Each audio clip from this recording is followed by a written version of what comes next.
Alright everyone, well, let's continue this Halloween Horror Fest marathon with a top 10 list.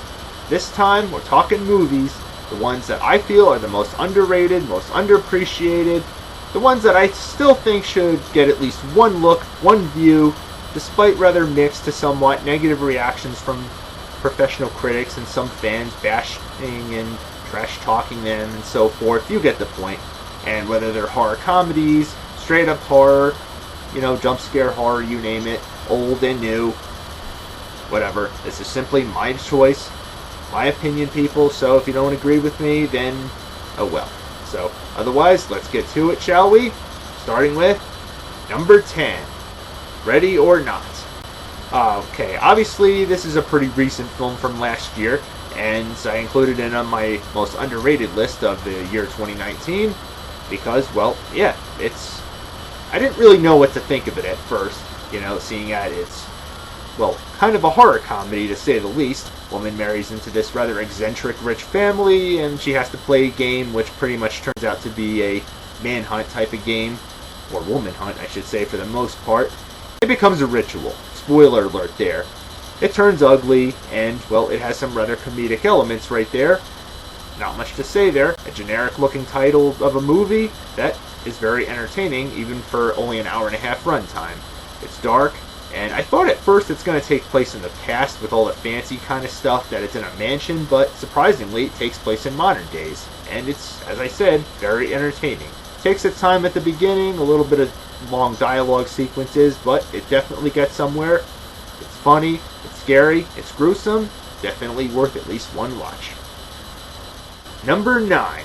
The Scream sequels. Okay, well, we all know Scream set the bar for movies that made people afraid of phone calls from strangers that they don't know about, and, well, started the whole caller ID thing, even though, of course, you have private numbers and everything like that, but it made you afraid of getting calls from people that you've never heard of, and that strange voice of somebody that's about to stalk and murder you, and that's pretty much what this movie set the bar with. And, of course, they had to milk it for all it's worth with the sequels, and I think the sequels are very underappreciated. The second one continues the story and kind of makes fun of itself, how it basically makes a movie out of the first film, the events of the beginning of the first film to be exact, and it continues the story pretty nicely.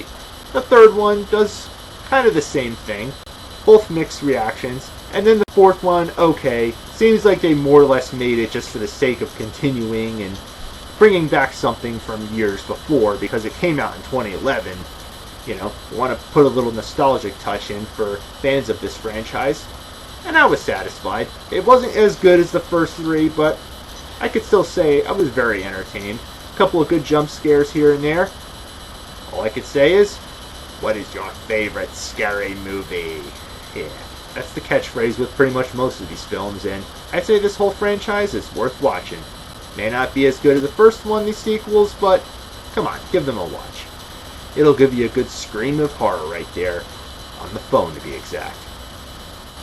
Number 8, The Last Exorcism. Okay, this whole title, I thought at first when it came out, was kind of a joke. I mean, The Last Exorcism? It didn't even sound right, and I didn't even know what to think of it, and it just seemed like after so many Exorcist movies, which the first one was incredibly terrifying to say the least, despite it being made years before I was born, and of course they had to milk it with a shit ton of sequels. What else do you expect there? But this one surprised me in a lot of ways, seeing that it did seem like a bit of a gimmick, and they were kind of aware of what they were making, and yes, it even tries to go for the found footage genre, which it actually does, per se, and it works. It's very effective. The performances were great, and yeah, it's kind of a shame this one flew under the radar a little bit. So definitely check this one out. I mean, seeing it from viewpoint from a video camera, some people may not like this. It's been done to the death with Paranormal Activity, Blair Witch Project, and so forth. Sometimes it works, sometimes it doesn't. I understand that, but I think this one definitely should have at least one look if you really are up for a scare with found footage quality, type of movie. But the sequel, on the other hand, forget about it. Don't even bother with that one. Just stick with this one. If you don't like it, that's fine. Then watch the older Exorcist movies. Not that these have any connections with this one, but this one, very underrated for that very reason. Good performances, very scary, at least what I remember watching it from. Number 7, Orphan. Alright, yes, I know, we've seen this idea before. Evil child, horror film, the bad seed, the good son, the omen. I get it. And that's pretty much what this movie is kind of trying to do. It wraps those ideas and molds it into one. And that's pretty much what we get out of this movie, but with some originality to it. And there's some things you do have to praise. The acting performances, especially out of Vera Farmiga, who's pretty much this generation's scream queen. You know, you've seen her in The Conjuring and so forth, and this film is definitely one of her finest performances right there. In fact, all the performances, I think, are very believable in this film, and that's where it definitely shines, especially out of the one who plays Esther, the girl, the main character that this film focuses around, who gets adopted, and at first seems all nice and angelic, but then, of course, reveals her true colors over time. And that's where things start to take a real turn for the worse. I mean, yes, you have occasional jump scares that are a bit cliche for this type of film. You know, yes, there are a few things that you could nitpick, like when she breaks her arm, which is a pretty cringe-inducing scene, I will say. But without giving away the twist, yeah, you could nitpick that. And the twist is pretty clever in this movie, which I would not dare give it away. Just watch it for yourself and see for yourself how surprised you could be. But then again, you probably saw it coming, and it works in a way. So, you could like it or not, but in my opinion, I consider it very underrated for, as I said, the performances and just the overall entertainment value that I was surprised to get out of this film. So, go see it for yourself, people. You probably won't be disappointed one bit. Number 6, Ghostbusters 2. What? It's a horror movie, horror comedy, and I said I can include comedies on this list as long as they have horror in them, and this is a horror comedy. Okay, most people are quick to dismiss this movie, saying it's not as good as the first one. I completely agree, but is it a bad movie? No. In fact, I think it's very underrated, probably one of the most underrated sequels of all time. I mean, if anything, it borrows very heavily and kind of repeats and rehashes the first movie quite a bit. Ghostbusters start out as zeros and then become heroes. And it definitely takes an interesting turn, you know, with the whole concept of New York City with the pink slime feeding on the negative emotions of people in a place like the Big Apple. That's a pretty clever idea there. Could have been mastered a little bit better at the end, and of course you got the montage scene, which again copies the first one for what it is. The big in business, and of course the politics, and of course you got to get that one dickhead character that has to be all over them and calling them frauds, calling them crazy for this whole thing. You got your main villain, which I will admit is pretty cool, but again, I just wish the ending was a little bit mastered better. And it does take some interesting steps, like you get to see Rick Moranis become a Ghostbuster, sort of. And yeah, you got the entire cast back. Isn't that what made Ghostbusters great in the first place? The casting, including Rick Moranis, including Sigourney Weaver, Annie Potts, and all 4 Ghostbusters, Bill Murray, Ernie Hudson, Harold Ramis, and Dan Aykroyd.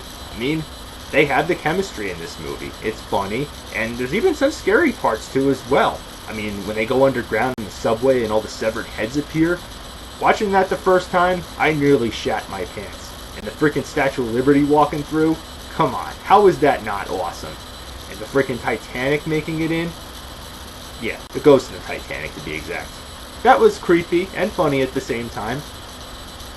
So, if you loved the first one, definitely give this one a watch. It's not as good as the first one, but come on, you know it's definitely better than that abomination we got in 2016. And yes, I'm still looking forward to the third one, even though it was supposed to come out this year, Afterlife to be exact, but we gotta wait another year. So, check it out if you got the chance. Number 5, Annabelle Comes Home. I already reviewed this movie last year, so I don't think I have much to say about it. I think it's very underrated. I even included it in my most underrated movies list of 2019. It's not great. I will admit that. I mean, it does have some nitpickable parts to it, you know, some far-fetched moments. But come on, the characters are still great. And I know people may nitpick the why they replaced the actress who played Judy Warren with a different actress. I don't know why either. I thought because it takes place before the first two Conjuring movies that technically it takes place after the first one, so it's kind of in between the first and second. The Annabelle doll is still pretty scary, and the original two actors who played Ed and Lorraine Warren, Vera Farmiga and Patrick Wilson, are in this for some parts at the beginning and end.